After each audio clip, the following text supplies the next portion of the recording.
to represent Pennsylvania. I think he did a great job. And here today to speak to you, Ken Baumgardner.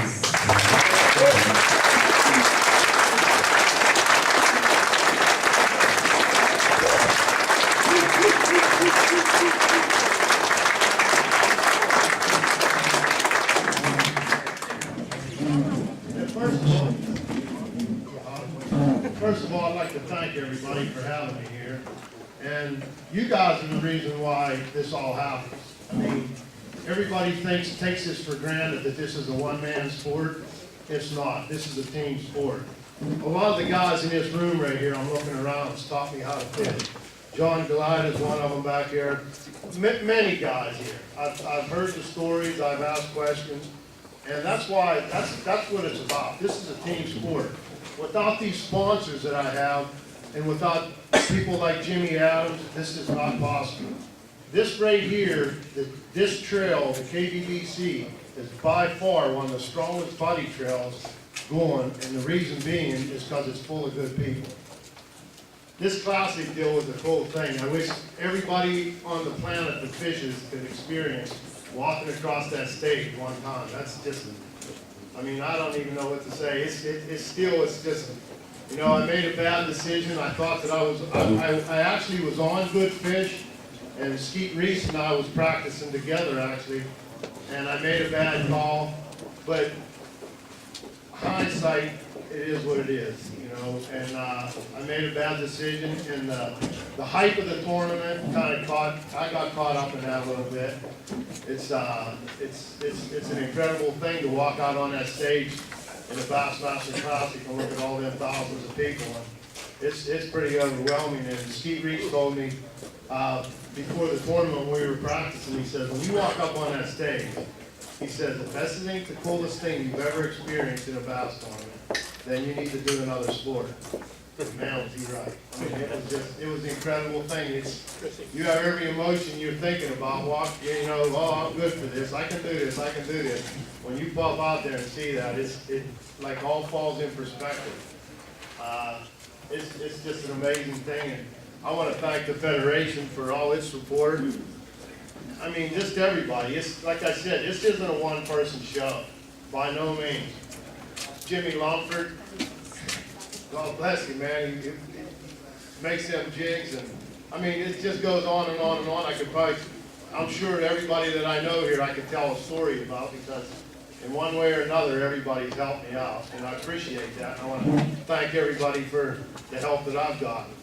I'm looking at Kenny Payton right there, him and Ernie. I mean, this stuff goes long ways back, you know, just listening to the different tricks that these guys, and you know, you try to put it all in the computer and hash it all out, and that's what it is. I mean, that's what makes us what we do.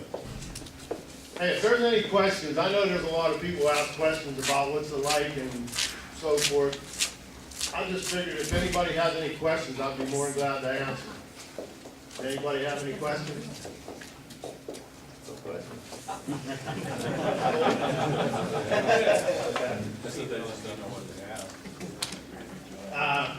Ernie's got some pictures here.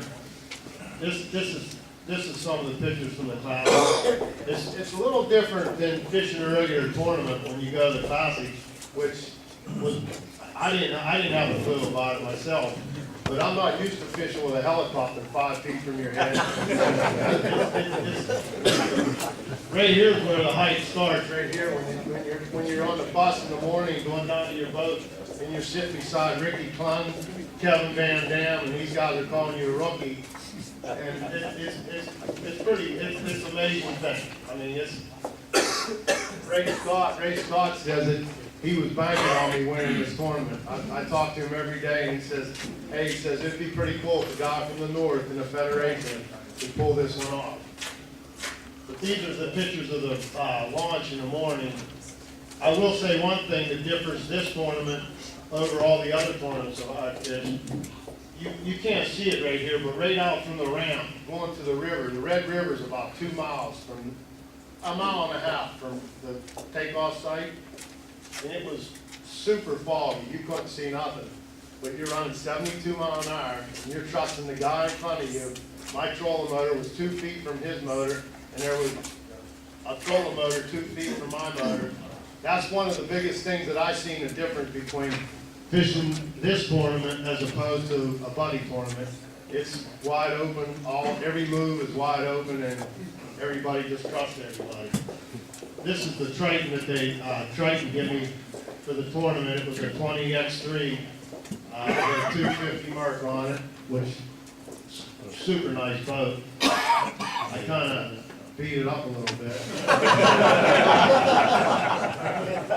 Actually, I twisted the prop shaft on it the last day. I had lots of fiberglass on. But if you watch the Red River, it's from Stumpfield. This right here, well, you can't see it. That's what we're fishing right there. But those trees there were higher.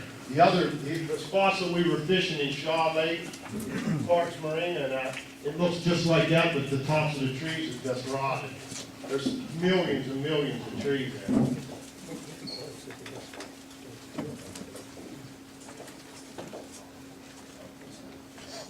Hey, Kenny, I have a question for you. Sure. Your pattern you were fishing with down there, Yeah. you had to do it all over again and be fortunate enough to do it. Would you stick to that same pattern or would you change up? Well, the fish that Skeet was fishing for, Aaron Martin was in there, Skeet Reese was in there, Ike and Ellie was in there in practice. I was throwing a sweet beaver with the hook cut off in practice. I had 16 bites in there the first day of practice. Second day I went in there, I had 3 bites, and Mark Clement scouted with me, and I says, I'm gonna go live and see how big these fish are. Well, I caught one that was 4 and one about 3.5, back in Shaw Lake where the tournament was actually won. And I thought, man, you know, I got 16 bites in there, I can come in here and get a bag each day. But I says, well, I'm not rolling anything out. And Clark's Marina is where they've been letting tournament fish out for 3 months prior to this tournament. The week before they left one out, they left 176 fish over 3 pounds there, and they left one that was right under 10 pounds. It was 9 pounds, 12 ounces or something. So I said, you know what, I'm gonna go check them retreads out, no one's talking about them. But these guys don't miss a trick either. I mean, they don't talk much, but they're on pretty much everything. So I went in there, and I threw that sweet beaver on the stump. Punk, it hit, swims off, I pull it up. I tell Mark, I said, check the size of this fish out. It was 8+ pound fish. I said, wow, that's big. I says, I'm gonna go live for a minute. I went about 50 yards up the bank, threw a spinnerbait, caught one right around 6 pounds. I says, I don't know. He says, man, I don't know either. He said, you can go in Shaw Lake with all those other boats, or you can fish here by yourself. You could bring in a 35-pound sack right here. So I kind of weighed my options, but getting to your question, I would have definitely went in Shaw Lake. If I was to do it over again, I would have went for the 16 bite days rather than rolling the dice for the fish that I thought that I could catch. And that would have changed. I mean, and then after I fell out the first day, I wouldn't even go close to there. I said, I'm not going anywhere where anybody else is because I'm not touching none of their fish. You know, it was a gentleman's agreement then.